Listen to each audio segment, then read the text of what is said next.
A Labour Party at war, Starmer and Rayner's power struggle. In the midst of rising tensions, Keir Starmer's absence from the UK for a brief family holiday has revealed a deeper fracture at the top of the Labour Party. While Starmer was away, his deputy, Angela Rayner, was conspicuously bypassed in a crucial decision about who would take the reins during his time off. The Prime Minister's official account made it clear, Starmer remains firmly in control, even from afar. This subtle announcement sent political analysts into a frenzy, sparking questions about the internal dynamics within Labour. Did you know that over 95% of our viewers aren't subscribed to the channel? We totally get it, life gets busy, and sometimes it's easy to forget. But here's the thing, subscribing is completely free, and it really helps us keep creating the content you enjoy. So why not hit that subscribe button and join our community? It only takes a second, but it makes a world of difference to us. Thank you for your support. In past governments, when the Prime Minister was away, it was common practice to temporarily delegate authority to their deputy. But not under Starmer's leadership. Rayner's exclusion is seen as more than a mere holiday protocol. It's a signal of the strained relationship between her and Starmer, one marked by distrust, personal animosity, and an ongoing power struggle. Their tensions date back years, with Starmer's attempt to demote Rayner after disappointing local election results igniting backlash from the party's grassroots. Since then, their partnership has become a series of political standoffs rather than a collaborative effort. Behind closed doors, sources reveal that Rayner and Starmer can barely tolerate each other.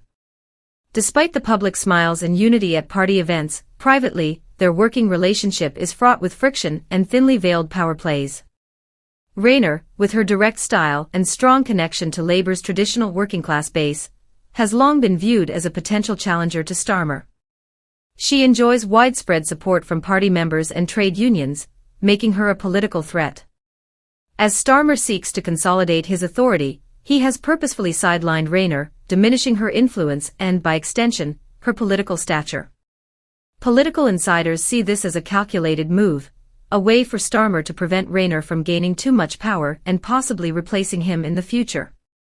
With internal unrest brewing over Labour's policy direction and leadership, many speculate that Rayner could become the party's next leader, should Starmer falter. But the infighting at the top goes beyond personal rivalry.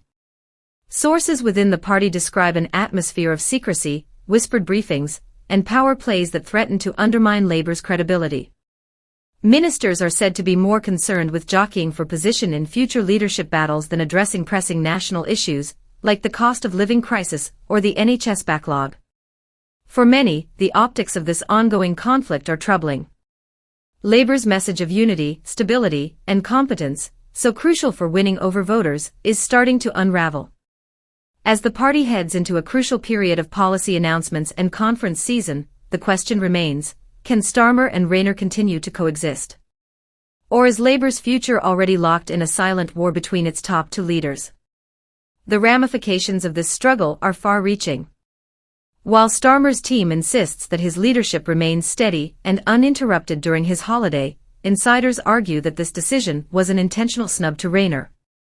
Rather than fostering unity, it has stoked the flames of speculation about the party's fractured leadership and the potential fallout from this internal strife. Rayner's response has been telling. She has remained silent, offering no public retaliation or comment on the situation. But those close to her say she's playing the long game, waiting for the right moment to capitalize on Starmer's missteps. In the meantime, her supporters are quietly fuming. One insider close to Rayner described the situation as petty and short-sighted, with Starmer's team trying to undermine her at every turn. This internal power struggle echoes past Labour leadership battles, from Blair versus Brown to Corbyn's clashes with his own shadow cabinet. However, the stakes are higher now. Labour is in power, and internal drama is no longer a mere embarrassment, it's a destabilizing force that threatens to tear the party apart. As the tension between Starmer and Rayner deepens, the party's future hangs in the balance. The question remains, can they work together for the good of the party, or is this leadership crisis poised to become Labour's undoing? As the pressure of living costs intensifies and public services continue to struggle, Labour's base is increasingly looking for leadership that speaks to passion, boldness, and authenticity, qualities many believe Angela Rayner embodies more than Keir Starmer. Union leaders are paying close attention to the unfolding situation. With Rayner's strong working-class roots and her established connections to Labour's trade union base, she has the potential to be a formidable contender in any future leadership contest. Should Starmer persist in sidelining her, it could be the unions, rather than backbench MPs, who begin quietly shifting their loyalties. Trust issues have now spread beyond Rayner to other parts of the Labour front bench. Ministers who once stayed neutral are now reportedly growing uncomfortable with Starmer's increasingly centralized leadership style. One shadow cabinet member summed it up: "It's not just about Angela. It's about whether we're building a leadership team or a one-man show." Rayner, by contrast, is seen by some as a potential bridge between the leadership and the party's disillusioned base.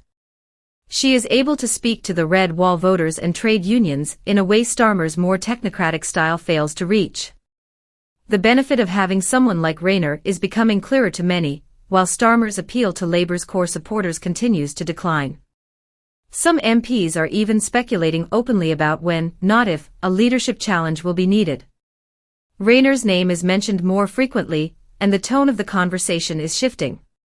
However, Rayner knows better than to rush into a challenge. Timing is everything.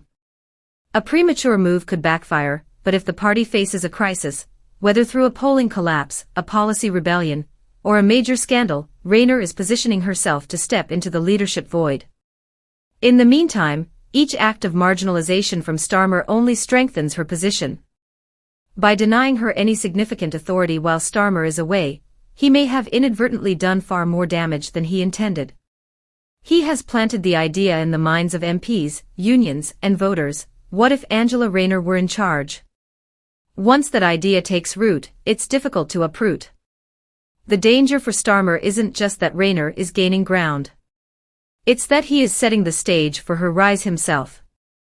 Every public snub, every act of sidelining, adds fuel to the idea that Labour's leadership is fractured and reactive. Far from diminishing Rayner, Starmer's actions are elevating her. He is painting her not as a rogue operator, but as the legitimate number two, shut out of power despite being democratically elected by the party's membership. For voters, particularly those outside London, Rayner's working-class background, her time as a care worker, and her direct manner resonate deeply. Westminster's polished political elites may be nervous about her blunt approach, but ordinary people connect with it. As one Midlands MP put it, "Keir thinks the polished, grown-up image is what people want. But the public wants someone who sounds like them and understands them." That's Rayner. Recent Labour internal polling reveals a troubling trend for Starmer. While he maintains appeal among swing voters in the South, Rayner is significantly more popular among the party's core supporters in the North and Midlands. This gives her the leverage to slowly and methodically build support without pushing for an immediate leadership bid. And that's exactly what she's doing. Rayner has been strengthening her ties with local party officials, union leaders, and grassroots activists. She's been on the ground in key constituencies, keeping close to community campaigns in a way that contrasts with Starmer's more top-down, media-managed approach. Labour now faces immense pressure to deliver tangible change. But Starmer's measured, consensus-driven style has frustrated many in his own party. Should the government stall or falter, there may be a clamor for a leadership change, one that's bolder, more energetic, and more in tune with voters' emotions. The cracks in Labour's leadership have already split wide open, and the question is no longer whether they exist, it's how deep they go. As the internal dissent grows and public confidence erodes, Britain may be witnessing the early days of what could become one of the shortest-lived majority governments in modern history. The by-election defeats in Lawndale and St Annes, both in constituencies held by senior cabinet ministers, are already sending shockwaves through Labour's ranks. Foreign Secretary David Lammy and Business Secretary Jonathan Reynolds now find themselves facing questions about their political futures.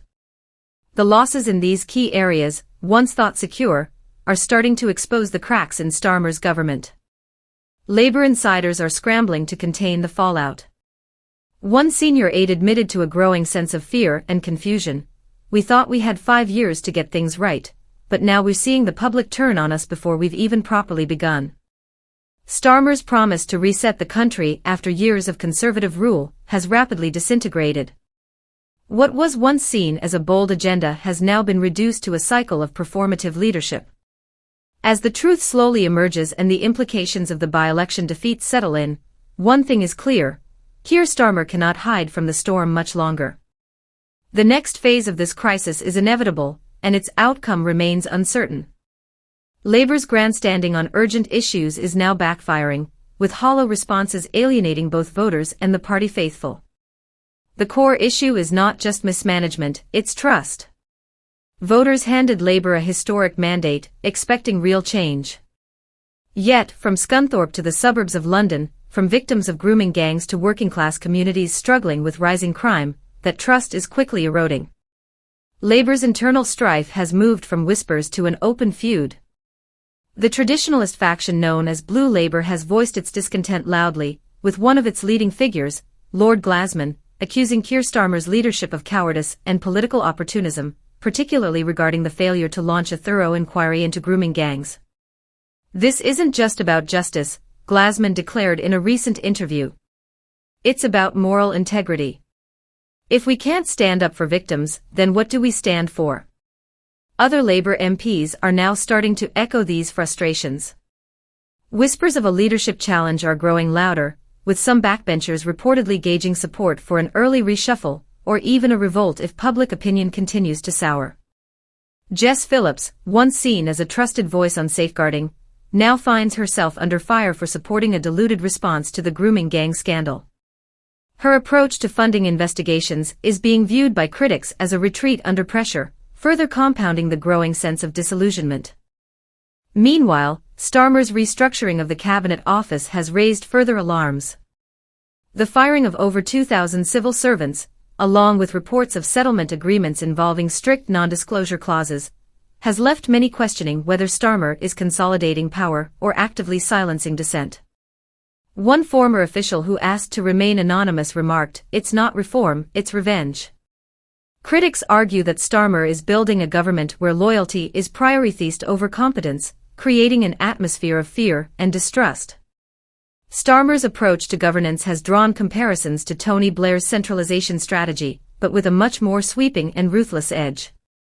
The restructuring has removed many of the safeguards that traditionally ensure transparency and accountability in British politics, prompting concerns about the balance of power and democratic oversight. Economic turmoil is also starting to take its toll. The steel industry crisis, combined with rising U.S. tariffs, threatens not only jobs but entire supply chains across the UK. Manufacturing, already weakened by Brexit disruptions, now faces a precarious future. Jaguar Land Rover is not the only company raising the alarm. Smaller businesses reliant on steel production and exports are nervously watching as the government fumbles its response. Starmer's trade diplomacy has also been lackluster. The refusal, or inability, to secure a direct conversation with Donald Trump has raised questions about the government's international strategy. With no significant leverage in Washington or Brussels, Britain's foreign policy appears incoherent and ineffective, further eroding public trust in Labour's leadership. Labour's failure to deliver on key issues has opened the door for rivals like Reform UK, led by Nigel Farage, and the Greens, who are gaining traction in areas where disillusionment with both major parties is growing. In towns like Lawndale, once staunch Labour voters are now turning their backs on the party. "They forgot who put them there," said Marion Davies, 63, summarising the growing sentiment. "They're not Labour anymore. They're a polished version of what we voted out." With elections on the horizon and discontent simmering inside and outside the party, Starmer faces a stark choice: adapt quickly, or watch his government implode faster than any in modern history. His credibility is in freefall, and policies once touted as transformative are now exposed as thin and inconsistent. What was once seen as a stabilizing leadership is now being viewed as increasingly out of touch with the public's needs. The party's internal polling paints a worrying picture. While Starmer remains more palatable to swing voters in the South, Rayner's appeal among the party base, particularly in the North and Midlands, is undeniable. The shift in support towards Rayner is not yet a leadership bid, but it's clear that her influence is quietly growing. She is slowly but surely positioning herself as a credible alternative, while Starmer's weakening grip on power risks alienating key constituencies. To make matters worse, public confidence in Labour's leadership is rapidly eroding. The Labour faithful, who once saw Starmer as a safe and competent alternative, are beginning to question whether his policies have become increasingly disconnected from the needs of the people. If Labour fails to address these challenges and continues to be seen as catering only to union interests, it risks further alienating the working class base that it once championed. If Starmer is to weather this storm, he must find a way to demonstrate that Labour can adapt, not just on policy, but in its leadership style. There's an urgent need for a bold, energetic approach that connects with voters and offers real solutions. The window for such a shift is closing rapidly, and the question remains, can Labour find a way to unify before it's too late, or will it spiral into further chaos? Labour's leadership now finds itself at a crossroads. The party is under intense scrutiny, not just for its ability to respond to the immediate economic challenges facing the UK, but also for its capacity to deliver on its promises to the voters who feel abandoned by the political establishment. As always, the true test will be whether Labour can offer real solutions for struggling industries without losing the trust of the electorate. The next few months will be critical in determining whether the party can shift its course, re-engage its base, and present a vision that resonates with the broader population. The pressure on Labour's leadership to respond is mounting, with the debate around its policies growing more intense by the day. Starmer's team must present a coherent and strategic approach that balances immediate economic concerns with the long-term goals of climate action. Comments made by Harriet Baldwin have ignited a broader conversation about the role of government in supporting industries vital to the UK's economy, while also fulfilling commitments to environmental sustainability. Baldwin's critique is not just a reflection of current government failings, but also highlights potential weaknesses within Labour's own platform. As the party navigates the complexities of balancing environmental policies with the needs of working-class voters, it is becoming evident that Labour's leadership is facing a difficult path. The public is demanding a clear roadmap that addresses both economic realities and the urgency of climate action. Labour's failure to navigate these waters successfully could alienate key voter groups, especially those in industries vital to the UK's economic fabric. One of Baldwin's central concerns was the government's delayed response to the steel sector's challenges. The steel industry, a cornerstone of Britain's industrial legacy, is facing an array of hurdles, from fluctuating global prices to escalating energy costs. In towns like Scunthorpe, where steel production remains a critical source of local employment, Baldwin's concerns strike a chord. For many, the decline of this industry would not only spell economic hardship, but a cultural loss as well. The industrial heart of Britain, intertwined with its manufacturing past, would be left in a state of decline, with few prospects for the future. Baldwin's argument is about more than just economic performance, it's about preserving a national identity rooted in manufacturing and working-class values. For many in these communities, the very idea of a future without steel is unthinkable.